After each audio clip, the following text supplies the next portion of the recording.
nalulungkot ako para sa mga supporters ni former President Rodrigo Duterte. Bakit? Because I'm sure noong pa nila gusto makita ang dating Pangulo. Ako din, gusto pero namimiss walang, na yun eh. pero walang sighting, di ba? Oo.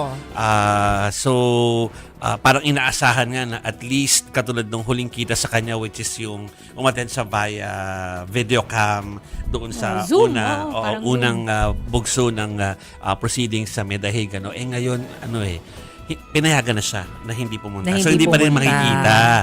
Pero ito yung detalye po dyan, mga kapatid. Sayang, oportunidad yung para doon sa mga, alam nyo, hindi nawala ng tao doon sa Duterte Park, ha? Yeah. Andun lagi yung nandun supporters. doon. Pinuna ko nga kanina, pinadala ko kanina sa atin na meron na palang taguan yung mga cut May up. cabinet. Tawag doon. Yung Alin? tawag nila carton, pero ayoko tawagin ganun. Yung cut up ng image ni dating Pangulong Rodrigo Duterte. Yun Yung pinapasok standee. sa cabinet? Yung mga standee, iniisip ko kasi, nagsusnow di ba? Yes. Umuulan, nagsusnow, lahat ng weather pwede mangyari doon. Masisira. Meron palang taguan. Ah, May cabinet, nakita mo? Pala, nakita ko. Dahil Nakita kinoint ko out nga. mo. Oo, may picture na doon tinatago sa cabinet na alam ko made of plastic. Yung parang yung mga mega boxes na malalaki. Diba? Yung parang ihian. Oo, Ganon. parang Portalet. Oo, Portalet. portalet, exactly. So, doon pala tinatago Oo. yung mga images po ng dating Pangulo. So anyway, pero mukhang may chance na makita siya dahil sa desisyon, malinaw na sa next step, dapat nandun siya. Okay, so ito po yung detalye dyan, ha. Inaprubahan na po ng ICC ang request ng kampo ni dating Pangulong Rodrigo Duterte na hindi dumalo sa gagawing confirmation of charges ng kanyang kaso. Next week po yan, 4 days next week. Nakasaad sa resolusyon ng pagpapatuloy ng hearing kahit po wala yung suspect na si dating Pangulong Duterte. Para po sa pre-trial chamber, may karapatan si Duterte na hindi dumalo. Pero paglilinaw ng ICC, base ang kanilang desisyon sa inihain na waiver ni Duterte at hindi ang kalusugan ng dating Pangulo ang naging dahilan. So hindi consider yung tungkol sa kanyang kalusugan na sinabi niya, tired, ano sinabi niya? Tired, old. Tired, Oo, saka and may isa pa.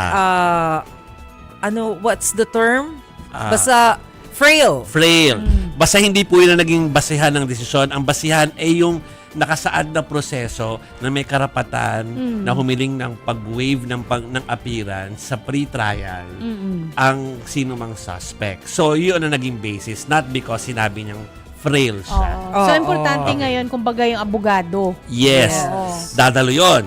At sakay naman ma-confirm yung charges next week, hindi na daw po papayagan ng ICC na wala ang suspect sa mismong trial. Kumbaga, after next week, tapos na ma-confirm yung charges, pag nagsimula na after 60 days, yung formal hearing, dapat nandoon ang suspect. Lalo na, he's physically there naman. Yes. Diba? So, sayang lang kasi kagaya, bukod dun sa mga supporters, tayo, gusto rin kasi natin na makita kung ano na yung itsura talaga ni FPRRD. Ano bang ibig sabihin ni former President Duterte nung sabihin niyang old, tired, and frail? Diba? Ano nang itsura niya? Balbasarado na ba siya? Pumayat ba siya? Ano?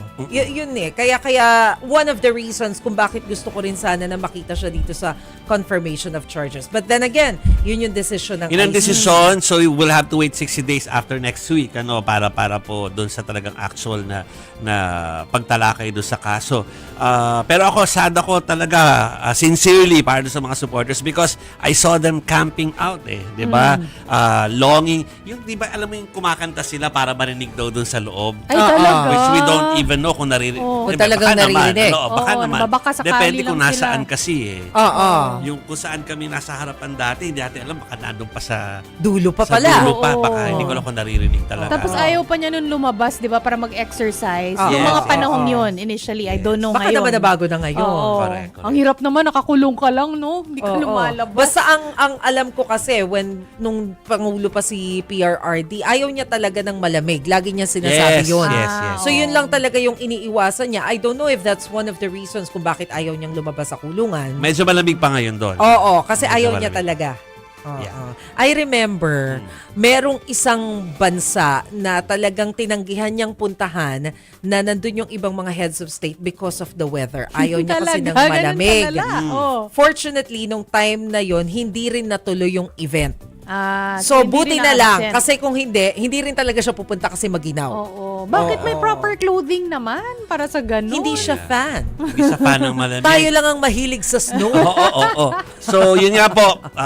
So, mga kapatid, antabayanan natin pa rin ang magaganap. Kasi, kahit hindi po dadalo ang dating Pangulo doon sa 4 na hearing dates next week, doon naman nakasalalay kung matutuloy yung after 60 days, yung pagtalakay talaga formal nitong kaso. Yes. So, kailangan natin malaman na agad doon sa mga araw na yun, kung talagang malaki yung, kung may basis ba talaga, para yung mga supporters na nandoon all the time at saka tipo naghahalin-hinan sila ng pag-stay dyan sa Duterte Street Park at ano man ang tawag nila ngayon doon, para naman meron sila mga kasagutan sa isip nila. Yes. So anyway, we will have our special coverage next week, News 5, 1 News, 1 PH, and True FM. Nakita nyo na po yan. Basta alas 5 ng hapon, start na po kami hanggang sa matapos yung araw.